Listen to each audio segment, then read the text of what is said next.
mivhigo ya mafhungo a khothe na Felicia Mudau. Ndi khuliwa a tshi kha ḓivha maandikwana a vhuḓi kha Belran News hu tevhela News Kilikhote Reports na mpho Felicia Mudau. Sangamisi vhatevheli ri vha ri tshi khou vha ḓisela mafhungo oṱhe o ṱhoṱhoza mafhungo fhano tshiṱirikini tsha Vhembe hune ri vha ri tshi khou lavhelesa Musina Makhado Collins Chavhane khathihi na Thulamela hune kha ri thome ngo lavhelesa mulandu wa muhumbulelwa Vho Scobo Phathutshedzi vhane vha khou livhana na milandu miraru ya u tshipa vho dovha hafhu ḓivhonadza phanḓa ha khothe ya madzhisiṱiraṱa wa Thohoyandou nga ḽavhuvhili ḽa vhege yo fhiraho. Muhumbulelwa vhane vha ḓivhiwa nga muprofita Vho Murido ndi vhe vha vha tshi khou ita khumbelo ya bili murena vha fhedzisela vha tshi khou vha haṱula vha tshi khou sumbedza zwa uri vha nga si kone u vha ṋea khumbelo ya bili ngauri ndi muthu ane a vha khombo vhukuma tshitshavhani.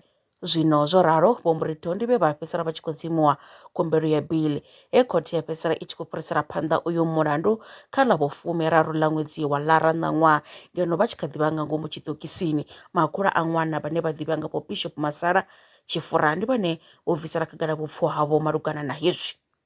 Nṋe ndi pfhi vha Bishop Vho Masala u tshi zwi vhona Tshifura ndi wana lafha Tshifurani.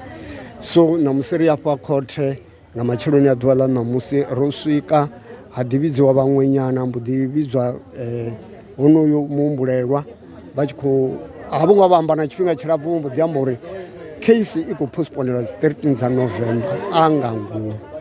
Zwino ri khou pfha uri hai na riṋe zwi khou ri fara zwavhuḓi mulayo u khou tshimbila nga nḓila yone. Ri khou livhuwa nga maanḓa sapoto kha vhathu vhoṱhe vho ḓaho ṋamusi ndo livhuwa nga maanḓa. Ri bvela phanḓa ngo lavhelesa mulandu wa muthannga wa ḓo vhona a tshi khou gwa vhiḓa ḽa khaladzi yawe fhaḽa mavhiḓani a dopeni kha ḽa Shanja vhuponi ha Nzhelele o dovha hafhu ḓivhonadza phanḓa ha khothe ya madzhisiṱiraṱa wa Thohoyandou nga ḽavhuraru ḽa vhege yo fhiraho. Thabelo Lizepe wa miṅwaha ya 30 o wanala a tshi khou gwelula vhiḓa ḽa khaladzi yawe sumbedza zwo ri ṱoḓa u panga malofha kha ṅwahani wo fhiraho. Zwino tshifhinga tsho fhiraho khothe yo sumbedzela i khou dzhia tsheo ya uri ndi khwine muhumbulelwa a tshi vhofhelwa khothoni nga ṅwambo wa uri madokotela vha khou sumbedza zwo uri zwi tshi ḓa kha sala zwa muhumbulo ha ngo lugela u senga. Zwino khothe yo dzhia tsheo ya uri muhumbulelwa a vhuye nga ḽa5 ḽa Nyendavhusiku ono ṅwaha. Muhumbulo muhulwane wa u pfukisela uyu mulandu wa uri dokhethe yawe i thoma iyo ṱolwa ngi Waterval khathihi no dovha hafhu sedzulusa uri zwi ḓa kho ya kha madokotela u khou tshimbila zwavhuḓi na. Zwino Vho Richard Mokhani nga u bva kha Vhembe Concern Group vho bvisela khagala zwi tevhelaho malugana na uyu mulandu. Ri khou livhuwa u ḓiwana heyi case i tshi khou tea u riferiwa ngei High Court hune zwa zwino i khou dzula ngei Waterval. Sa Vhembe Concern Group ri tshi khou ri mulandu hoyu naho a nnḓa nga beiḽi riṋe ri kha tea u ḓivha motive ngauri zwiito zwo raloho a si thoma zwi tshi khou itea naho ri tshi khou ḓi wana vhathu vha tshi khou ḓi gulelwa mavhiḓa dzi case dza hone dzi tshi nga dzi fhethu. Zwino ri tshi khou ri ri ḓo dzula ro telela i case u vhona uri i tshimbile ri tshi khou ri kha i ṱavhanyevho ngauri i na interest ya riṋe sa community na zwiimiswa uri i khou yo guma gai nahone mulayo uri mini musi vhathu vha tshi gwelelwa mavhiḓa ngauri zwa sa thivheliwa zwi amba zwori roṱhe ri khou gwelelwa mavhiḓa nga nḓila ine riṋe ra funa zwa sia shango ḽi muḽano. Zwino ri khou ri mulayo kha u dzhie tsheo uri lamukanye nahone ri ḓivhe uri tshiitisi ndi mini. Ndi khou livhuwa ndaa. Ri khunyeledza News Kilikhote Reports ngo lavhelesa mulandu wa vhahumbulelwa vhavhili vhane vha khou ṱumanywa na bula ḽa tshiṱuhu ḽa u fhisiwa ha muthu wa tshifumakadzini ṅwaha wo fhiraho kha ḽa Nzhelele Biaba. Ri tshi lavhelesa ho mulandu vhaṱari ndi mulandu une wo fhiriselwa phanḓa nga khothe ya madzhisiṱiraṱa wa Dzanani.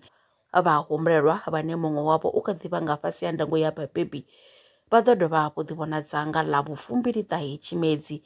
Muhumbulo muhulwane wa u pfukisela uyo mulandu ndi wa uri khothe ho vha hu sina maḓidzi ofisini. Zwino vha ḓo dovha hafhu ḓivhonadza nga ḽa vhu29 vha tshi khou isa phanḓa na u ita khumbelo ya bili. Muraḓo wa muṱa vhane vha vha malume wa mupondiwa Vho Joseph Bobbi vho bvisela khagala zwi tevhelaho malugana na uyu mulandu. Ndi masiari vha khou amba na Vho Phophi vho no bva ngei Tshakhuma. Ri vha muṱa wa ṅwana wa ane a vha Lutendo Phophi we a wana khombo ya mulilo ṅwaha wo fhelaho. Zwino hangei khothe vho sumbedzisa uri mulandu u khou fhiriselwa phanḓa u swika dzi 29 dza uno ṅwedzi hu tshi khou apuḽaiwa bail application. Nga u ralo ri khou ri ḓo dovha ra vhuyelela haningei nga dzi 29 ra pfha zwori bail application i khou tshimbilisa hani. Ndi hono guma ha News Kilikhote Reports kha ri dovhe hafhu ri ṱangane tshifhinga tshi ḓaho thiri lwa miṅwaha i fhiraho fusumbe dzina ḽithihi fhedzi ndi ḽone ḽi bvaho phanḓa khou endedza vhadzulapo vha ḽa Afrika Tshipembe. Mulaudzi Transport Service ndi khamphani yavho ine ya vhaendedza u ya na u vhuya mishumoni nyendo dza kule na tsini hu tshi katela na u welekanya mikano ya mashango a tsini na Afrika Tshipembe. Ri vhaendedza vha swika hune vha khou ya vho tsireledzea. Arali vha tshi ṱoḓa u bva nga tshigwada u dzhenelela vhuṱambo vhufhio na vhufhio kha vha ri fhulufhele ngauri ri ḓo vha swikisa nga tshifhinga. Vha nga ri kwama kha nomboro dzi tevhelaho 083 227 0606. Mulaudzi Transport Service, no place is too far to reach. Zwino ri tshi khou amba vhanga vha sa ḓivhi uri masheleni a u tandulula thaidzo ine vha vha nayo vha ṱo a wana gai vha songo tsha ṱwa vha tshi rengwa nga ṱhoho lini. Belrand Brands i hanefha tsini na vhone ri ḓo vha thusa u bva kha 500 u swika kha 4000 randa. Riṋe ri khou ṱoḓa tshiḽipi tsha muholo, khophi ya basa, 3 months bank statement na proof of residence. U bva afho tshelede i khou ṋamba ya dzheniswa nga murahu ha zwiminetse nyana. Kha vha rumele WhatsApp zwino 072 019 5843. Belrand Brands ndi vha hadzimiswa masheleni vho ḓi ṅwaliselaho.